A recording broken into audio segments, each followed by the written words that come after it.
Alors, Bezat Hashem, le Zohar de ce matin, Ve'ata tetzave et bene Israël. Alors, Rabbi Shimon Bar Yochai, il dit, il s'étonne de la manière que Hashem s'est adressé à Moshe dans cette paracha.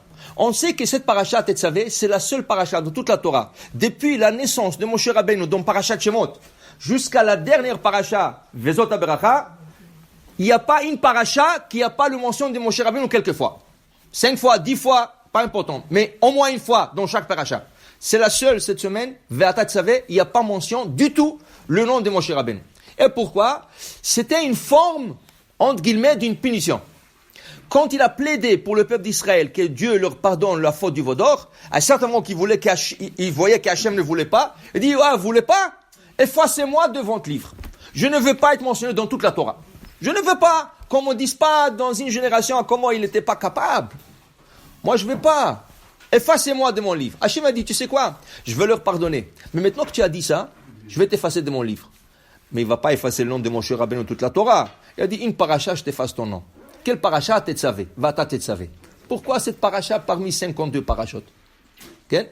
Il y a 52 parachas. Et le Bereshit, il n'est pas encore né. Dans Shemot, il y a 45, 46. Pourquoi cette paracha plus? Dit le Gaon Mivilna, parce que cette paracha, elle tombe toujours dans la Hiloula de Moshe Rabbeinu. Cette semaine, c'est Zayin Adar. Zayin Adar, c'est le jour de sa naissance et le jour de son décès.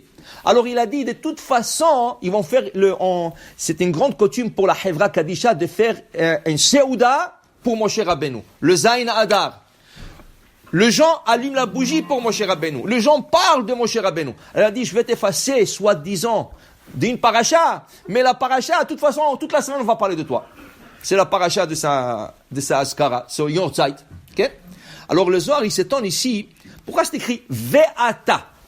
Et toi? Ça aurait pu très bien dire Tetzavé. Pas besoin de dire Ve'ata. Tetzavé, c'est tout. Ordonne. Tu veux pas dire son nom? Dis Tetzavé. Et le Zohar, il emmène encore des autres passages. Rabbi Chia, Amar, dit Rabbi Chia, il est écrit Ve'ata tedaber el kol chachmelev. Hachem dit à Moshe Rabbeinu dans Parashat Teruma, Ve'ata tedaber el kol chachmelev. Et toi, tu vas parler à tous les sages de cœur, tous les artisans, si vous voulez. Okay? Pourquoi Ve'ata? Tedaber, parle à kol chachmelev. Lama Ve'ata. Après, il emmène. Ve'ata kachlecha besamim rosh. Parashat Kitissa. Ve'ata kachlecha besamim rosh. Quelquefois, Hachem s'adresse à Moshe Rabbeinu, Ve'ata. Pas besoin. Pourquoi? On n'a même pas une virgule de plus dans la Torah. Pourquoi Ve'ata? C'est quoi ce Ve'ata? Il veut savoir. Et surtout, notre paracha commence. Ve'ata tetzavé.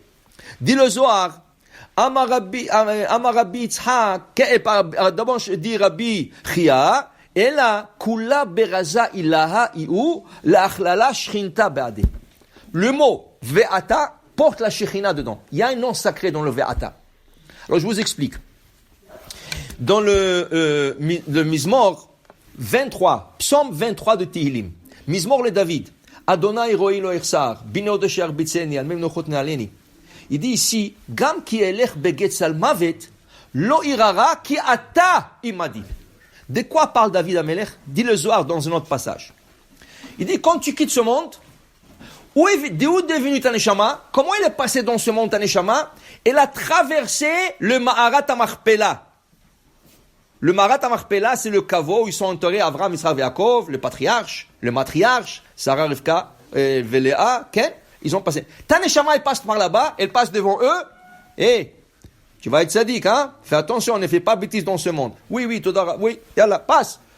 Un bébé t'attend là-bas, tu dois rentrer dans son corps. Il rentre, il sort. Quand tu quittes ce monde, tu dois quitter de le même endroit où tu es passé. Okay? Alors, Ma'arat HaMachpelah, tu sors Ma'arat HaMachpelah, tu rencontres le patriarche et tu montes. Okay? Qu'est-ce qui arrive à quelqu'un qui est enterré en dehors d'Israël? En dehors d'Israël. Là, ça devient un peu plus compliqué. Un peu plus compliqué. Pourquoi? Parce qu'il faut que cette personne passe à travers ce qu'on appelle Mechilot.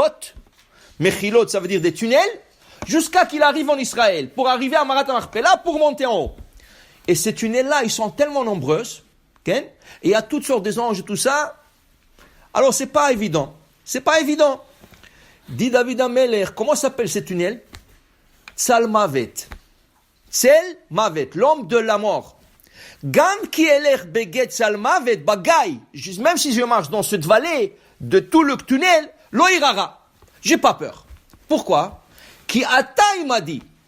Parce que ata est avec moi. Qu'est-ce que c'est ce ata? Disent le Harizal. Quand tu passes là-bas et tu as du mérite, vient un malach qui s'appelle Yoshua. Et ce malach t'écrit sur le front, ata. Quand tu as ça, c'est un passeport. Tu passes direct dans un tunnel, tu dis, tu vas ici dans ce tunnel, il y a 1000. Ce tunnel-là va t'emmener exactement là où tu veux aller. Sinon, tu passes dans un tunnel et dis, non, c'est pas ici. Tu sors, tu rentres, tu ressors, tu rentres. Ça, c'est le mérite d'être enterré en Israël. Tu passes direct. Hors d'Israël, tu dois passer par ce tunnel Tzalmavet. D'où ce qu'on sait que le malach Yoshua, c'est écrit ici, Shiftecha ou Mishantecha Hema Yenachamuni. Prenons le premier lettre de ce passage. Shiftecha commence par Shin. Ou Mishantecha Vav. Hema He Yenachamuni Yud. Si je prends le première lettre, je le permute un peu, Yehoshua. Vient Yehoshua, il écrit Ata. Il t'écrit Ata sur le front, et là tu passes. Lo irara, j'ai pas peur, dit David Amelach. Même si je passe par là-bas, j'ai pas peur. Parce qu'Ata, il m'a dit, j'ai Ata sur le front, je peux passer maintenant. Okay? Alors il dit ici, le Zohar, il dit, tu comprends maintenant? C'est un nom sacré. Si on s'adresse à Moshe Rabbeinu, Ve'ata tetzave et bnei Israël, okay? Il dit ici, Kula beraza ila'ayihu la'achlala shrinta ba'ade. Il y a ici un sort de la Shekhinah, de la présence divine qui vient ici. L'itkalel, ça veut dire de s'inclure avec le nom de Moshe Rabbeinu et tu passes comme ça. Alors ce passage est fait exprès. On aurait pu dire sans ce mot. Mais il y a quelques passages avec ce mot pour te dire que c'est fait exprès, pour te dire que la Shekhinah se trouve dans ce verset. Il y a un secret dans ce verset. Pourquoi? Chaque verset, il faut voir. Il faut étudier chaque verset. Mais pourquoi on a introduit Ata? Mais pour te dire que Ata est un nom sacré. Alors pour dire, même de mots que tu vois dans la Torah comme ça, sache que chaque mot, il porte un sens et un secret derrière ce mot. Alors aujourd'hui, on a pris sur le mot Ve'ata. Baruch Adonai La'olam. Amen ve'amen.